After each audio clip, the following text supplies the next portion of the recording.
Hello and welcome back to Broadside Gaming with me, Zug. So we're going to talk over some more tips and tricks for becoming a better player in Darktide. As a lot of people don't seem to be, not that they don't understand, it's that I don't think people have been shown the correct way or, mentored in how to do this sort of thing. As most of us who have played since beta have had, a year to come to grips with a lot of this stuff, and we've rolled with the hot fixes and whatnot. But newer players are jumping straight in with far less knowledge than the older player base. And the only way to fix that and to rectify it is to do things like this with some handy dandy guides and tips. So I rattled off some tips in the last video. So in this one we're going to talk more about team composition and how to work with your team, not against them. And for this, a lot of people don't seem to understand how ammo allocation works within teams. So what you need to do really is you need to look at what your team is compromised. In an ideal world, it will be one of each class, but it doesn't really work like that. I don't remember the last time I've had one of each class in a run. So you kind of have to prioritize. So say a veteran will get a bit more priority on ammo than a zealot. And I know people are going to argue about this, but it's just how it has to work really for things to go smoothly. We're gonna think about this. Say everyone is at a comparable skill level, build level, item level, all that sort of thing. So everyone is at the same sort of skill level at the moment in a team. You do need to prioritize really. It should really go, the veteran gets prio, but that doesn't mean they get all of the ammo. Everyone needs to keep some level of ammo to help with dealing with mixed hordes, sudden waves of specials, etc., etc.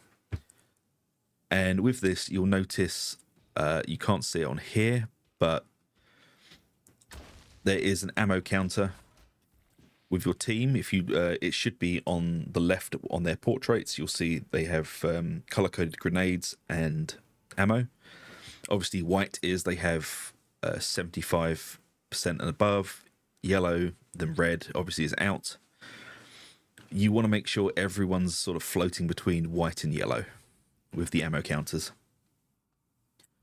Most veterans will be running the grenade respawning ability, so that they should be outside of needing grenade pickups, but obviously they don't always do this. So ammo wise, you kind of want to prioritize veterans, gunlugger ogrins, zealots, ogrins, and obviously hopefully most psychers won't be using guns, but guns do seem to be creeping into the meta now with psychers, so they'll probably be around the same level as gunlugger ogrins. And another sort of caveat to this is I've seen a lot of these posts on Facebook saying to veterans, oh, you do know your primary weapon's your melee weapon and your secondary is your range. Like, yeah, it's because it says primary and secondary there, but that doesn't mean what you think it means. It's just arbitrarily named primary and secondary. This isn't a written in stone rule that your melee weapon is your primary weapon. Yes, every class in this game is hybridized, so you can't just, even as a veteran, you cannot just use your ranged weapon at all times and expect to be okay. You have to know when to switch into melee to, say, push back a horde. You're being surrounded, you switch to melee to become more defensive. You might push block to get out of it, makes room for yourself, dodge back, so you've got that space to be able to get your ranged weapon out and start sniping again. Obviously, that'll come as you play the game more. You'll learn the pacing of how things work. But yeah, as a veteran, you're not melee. you're hybrid ranged. This does work differently for, say, Ogryns and Zealots, because, say, look at this build. I'm running the heavy hitter build for the Ogryn at the moment, but even in Auric and Damnation, I will be switching to my ranged weapon to help deal with bombers, snipers, pox bursters if we can't get in there to push them back so they explode. Most classes are a hybrid of ranged and melee. You can't really just play one. You have to learn to be able to swap in and out of ranged and melee to get the best out of your gameplay. So, as I said, even with the Ogryn being a heavy hitter, I will switch to the kickback for sniping and weakening armor as it's coming towards us, or dealing with ranged gunners. You know, there are situations where there will be upwards of 10 heavy gunners, and yeah, you can try and break and run to get to them, but you may need to soften them up with a ranged weapon first. So it's just learning how to identify the situation you're in. Obviously, this leads back to the other video that I was talking about, where it's listening for audio cues. So these, the Mauler and the Heavy Gunners, along with the Ragers, don't really have audio cues. But everything in this pile does. Obviously, the Sniper is slightly less of an audio and more visual, because you'll see the laser sight before you hear the shot go off.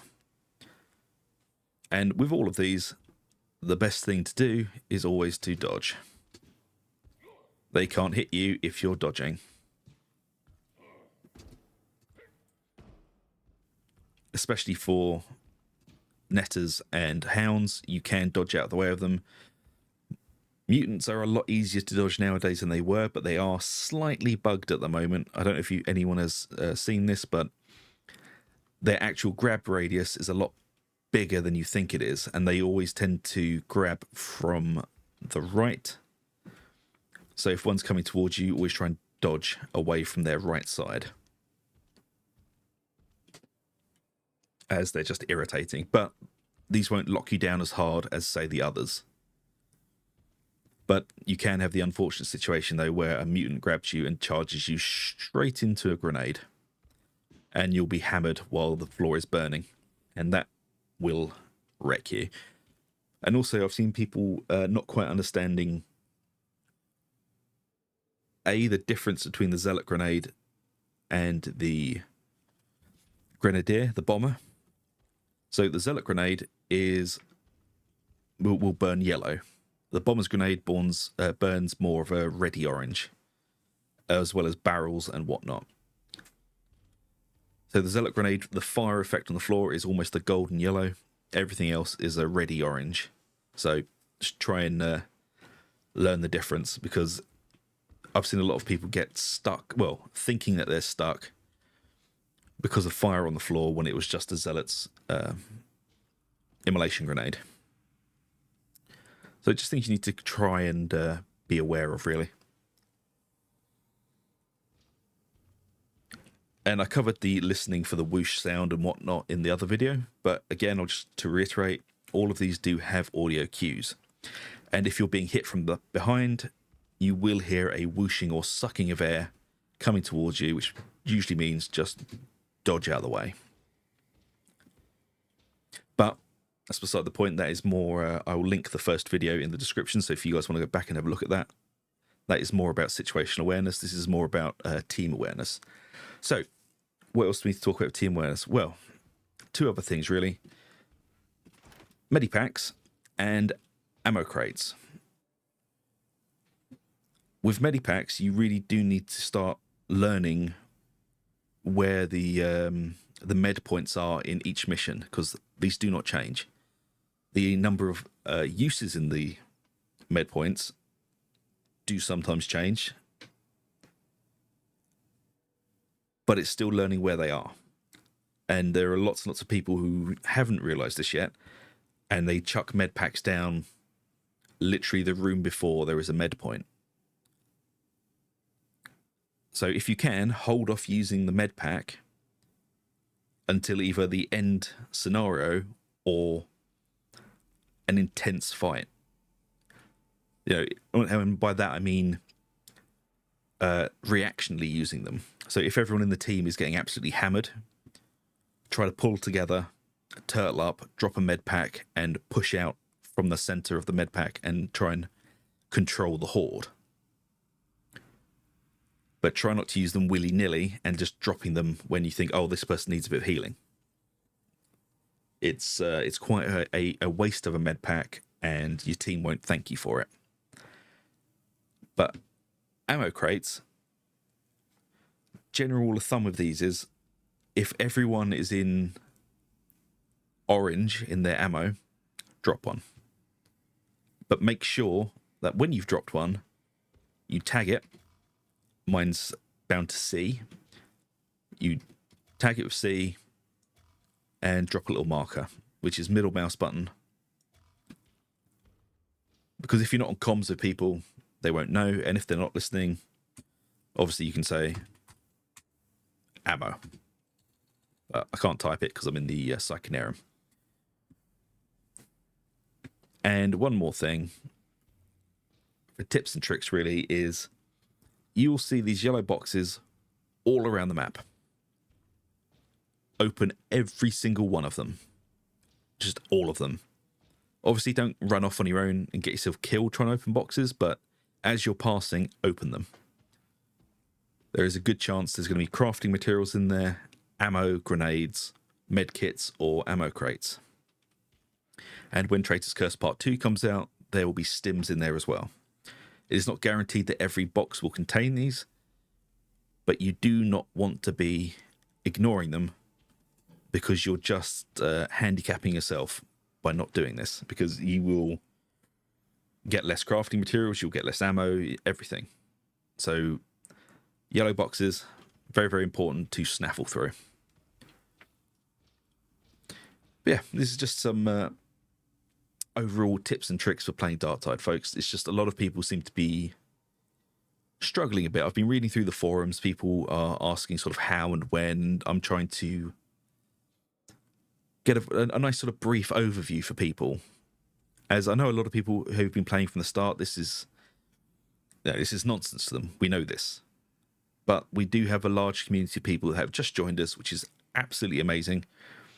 New blood in the game, which means more missions, more stuff going on, more people to chat with, you know. You might even make some friends. But these players aren't going to get better unless we teach them. They haven't been through the crucible of fire that we have, of having to play through basically a beta of the game for a year. So we need to do everything we can to help them and help each other. Because remember, folks, it's a team game. We win, we succeed as a team. So let's all get better. Eh? So thank you very much for watching. I hope you've enjoyed. And if you have, please like, subscribe, hit that little bell for notifications. It really does help us out. And I shall see you all for the next one. Hopefully it will be some sort of build guide. So until then, take it easy and I'll see you later.